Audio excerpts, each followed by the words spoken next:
Today's video is for those of you who play a small harp. If that's you, chances are you've picked out music that you'd really like to play, only to discover that it has some low strings or maybe some lever changes that aren't possible. So in today's video, we're going to look at two of my pieces, ones that you might think you need to play on a larger harp, and I'll show you how easy it can be to adapt the music so that you can play it on a small harp too.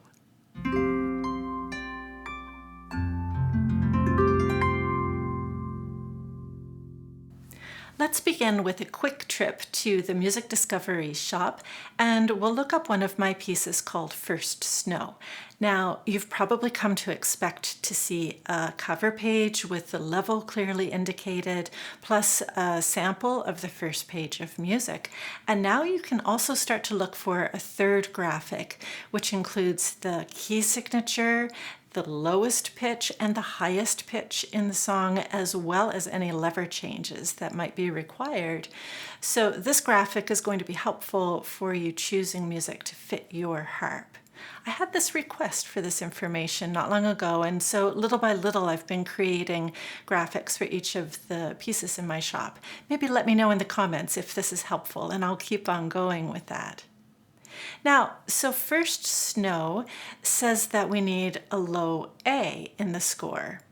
So if you have a harp with 25 or 26 strings, you might think that this isn't a good fit for you.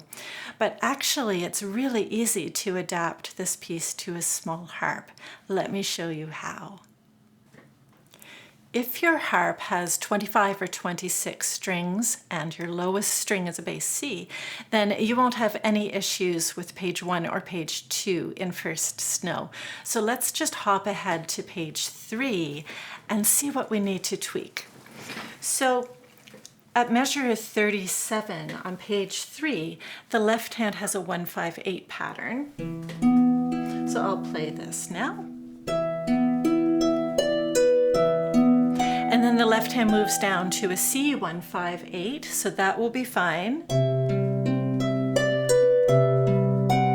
And then the left hand moves down to a low A 1-5-8.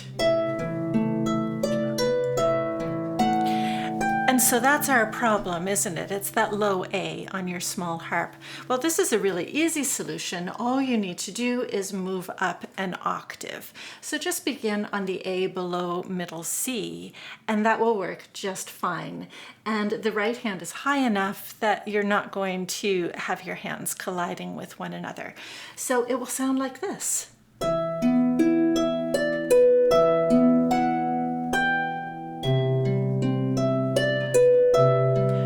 Up to the higher A in the left hand.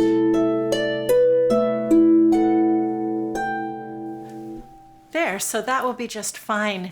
Now in the next two measures, measure 43 and 44, the left hand starts on a low B, and we have an arpeggio pattern that spans for 7 notes, like this. So that low B is a problem. You won't have that string. I suppose you could leave it out and play it like this. We could do 6 notes. I think that sounds a little bit funny in the context of the piece though. So what I would recommend instead is to move the left hand up an octave, begin on the B that's just below middle C, place your 1-5-8 pattern, B, F, B, and the right hand will place an F and a B. Your arpeggio is now 5 notes long instead of 7. And I think that has just the right flavor. So those 2 lines in context, I'll do those two edits so you can hear what it sounds like. This is starting at measure 37.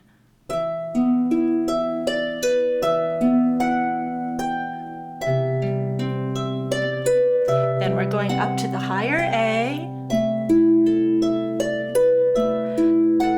and stepping up to the B. 1, 2, 3, 4, 5. Just shortening the arpeggio. There, so that was really easy. You can play First Snow on your small harp, no problem.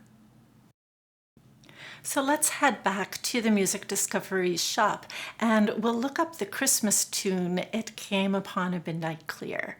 Now, our graphic says that this one goes down to a low G, and there are a couple lever changes, an F and a G lever change.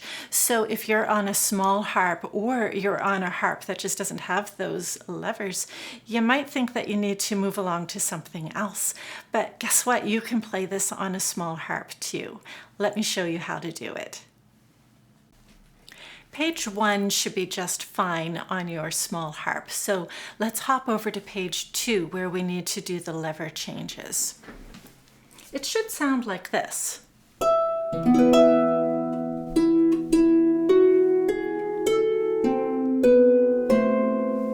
But if you don't have the F and G levers to raise, you're not going to be able to get the right sound. If we just ignore the lever changes, it would sound like this.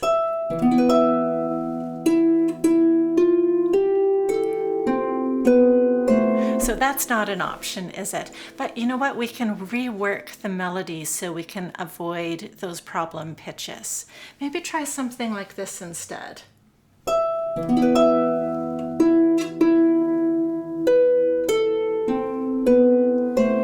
That sounds nice, doesn't it? Here it is again. Here, one more time.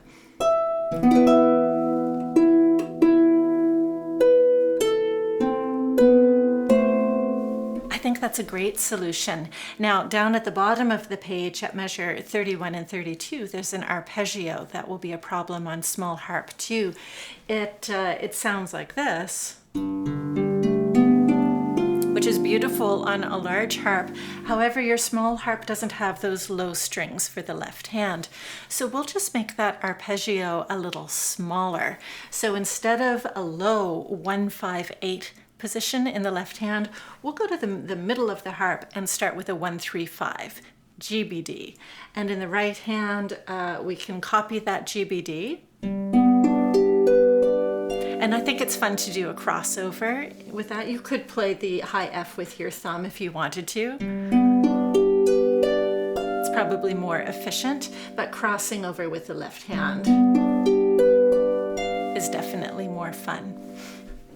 So there, now you can absolutely play It Came Upon a Midnight Clear on a small harp.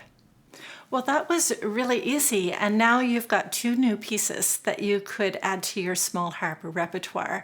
And all we really did was move the left hand up an octave, making sure that it doesn't collide with what the right hand is doing. Or with arpeggios, you can simplify them. You can make them smaller by reducing the number of notes or using smaller patterns in the left hand. And with lever changes, it's possible to rework the melody so you can avoid the need to change levers. Was that helpful? I hope you're excited to try these pieces on your small harp, and maybe you'll be inspired to try editing some of your own music. Let me know in the comments what you decide to do.